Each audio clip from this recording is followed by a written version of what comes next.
She can be cold. She can be aloof. People compared her to Anna Wintour even because she can be icy.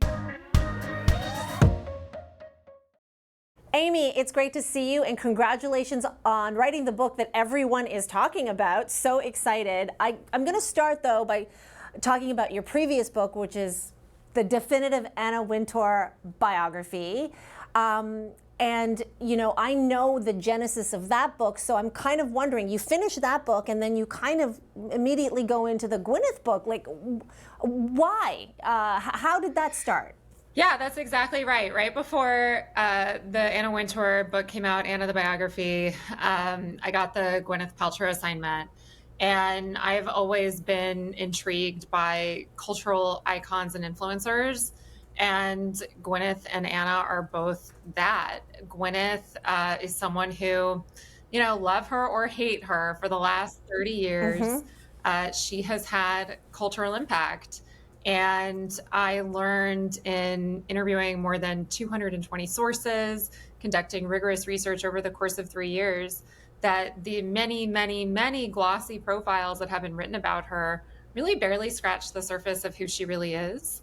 And she's someone who has long fascinated the public. She's long been polarizing, but she's also immensely impacted a number of industries: entertainment, fashion, beauty, and perhaps most importantly of all, wellness. Well, I have been covering Gwyneth Paltrow for the entirety of my career.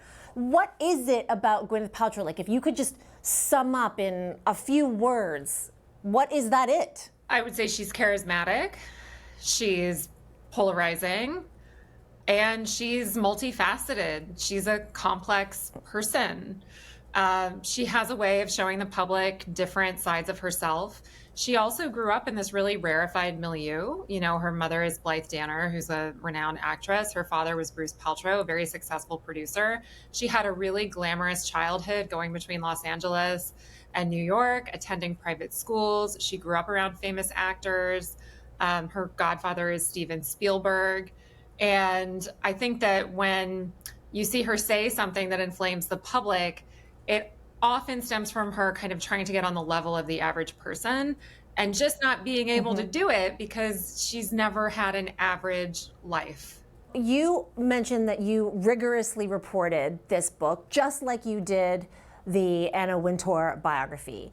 And you shared after the Wintour biography came out that Anna's office forwarded you a list of friends and colleagues and associates for you to reach out to.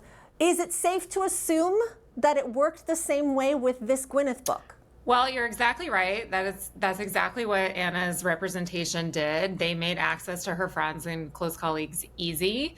That was not the case with this book. I really, really had to dig. Okay.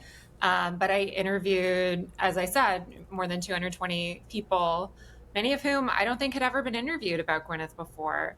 And the result is an objective, really thorough look at Gwyneth from all sides. And as I said, she's a really complex, multifaceted person.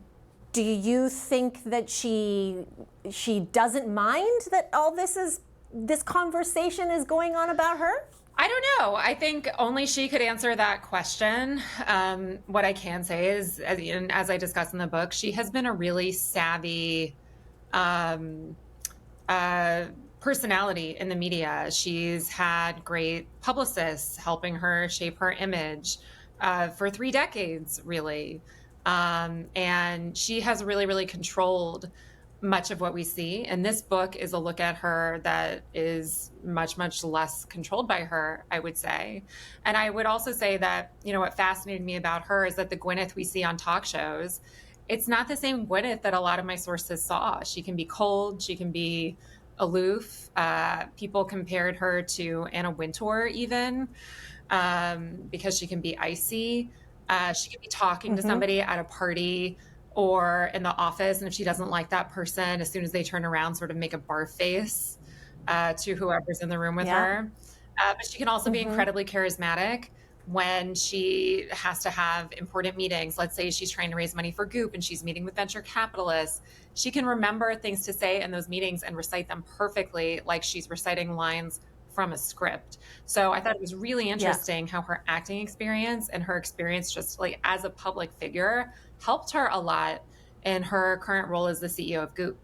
It's really interesting what you've said. You've called her polarizing. The internet loves to dunk on her, but it's not like she can be dunked on. Yeah, I think I think that's exactly right. Yeah.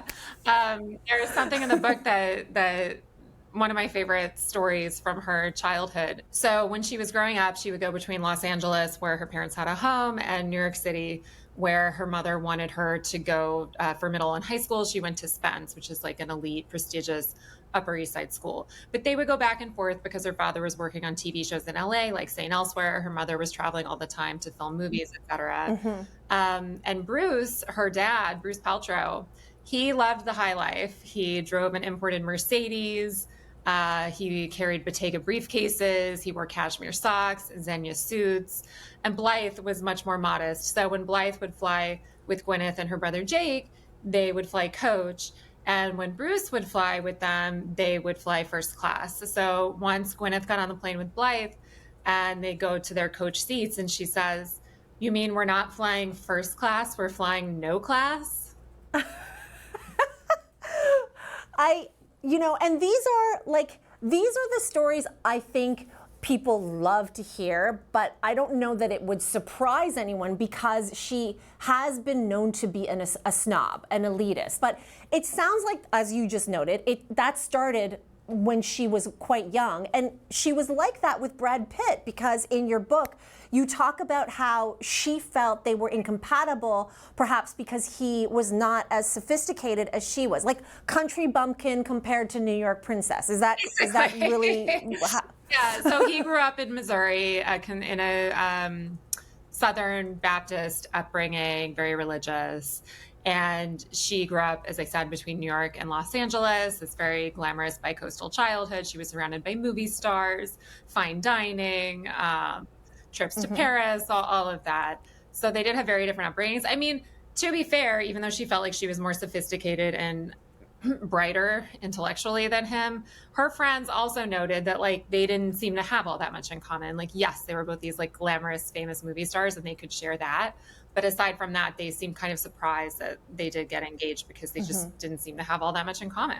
And yet you also mentioned in the book that, she was upset by the fact that he ended up later on with Jennifer Aniston, and she dealt with it in how?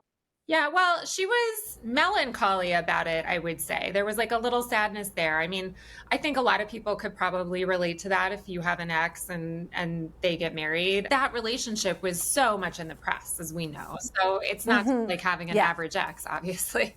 You have to see this relationship play out in the media. I mean, maybe to some extent you can ignore it, but reporters would ask her about it. And her reaction, I'm paraphrasing, was sort of like, well, what do you want me to say about that? But she was a little sad about it. I can understand that. One of my favorite stories is the relationship between her and Ben Affleck. It seemed to be a pretty charged relationship. Yeah, I mean, what I was told is that they had great physical chemistry. He seemed like a better match for Gwyneth intellectually. People told me again and again that Gwyneth is super smart. So friends felt like Ben was a better match for her intellectually. He wasn't just an actor reading lines. He co-wrote Good Will Hunting. That said, he had some demons, and Gwyneth was a good girlfriend to him, a good girlfriend to all her boyfriends. Her friends said she would, do things like make dinner, and then would go out with the guys. That's the love gossip, let's say, but she also has like so much friend gossip. I mean, we've got drama between Gwyneth and Madonna, Gwyneth and Winona Ryder. In your research, what's she like as a friend? Because there have been friends, but also frenemies. Yeah, I mean, she can be a great friend. Like if she was one of her friend's bridesmaids and she was really great, but she can also disappear. One of my sources described seeing her sort of play her friends off of each other because she got a certain number of tickets for, let's say, like a movie premiere, and not all of her friends could go. So she would like play them off one another to see who could go. I mean, obviously as a movie star, you get a lot of perks. you want to go to, or you want to host your friend's bridal shower, a movie studio might just like give you a plane, like, hey, go ahead. So Yeah. she was privy to that and she brought her friends along.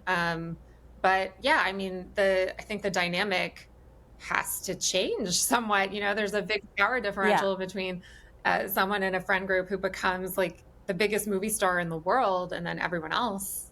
You said earlier that her influence in wellness is a lot more impactful, and sometimes in, maybe even a sinister way. Can you like unpack that impact on wellness and some of the red flags that maybe people you talk to have raised? Yes, absolutely. So the wellness industry today, according to one study, is valued at $6.3 trillion.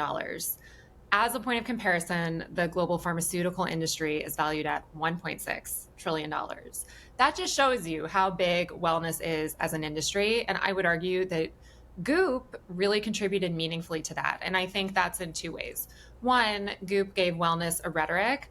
Gwyneth was out there talking about toxins and getting toxins out of your life and clean living, clean eating, clean beauty. And two, she gave it a gorgeous aspirational aesthetic. It was a world that people were drawn to visually. And she commodified health and wellness as a luxury good. And she really showed how much money people will spend and how much effort they will undergo to feel well, no matter what science tells us. But the experts and doctors and public health experts I interviewed for the book, they find this all really concerning, that she wasn't using her platform to always get accurate, scientifically backed information out into the world. So let me just humble brag.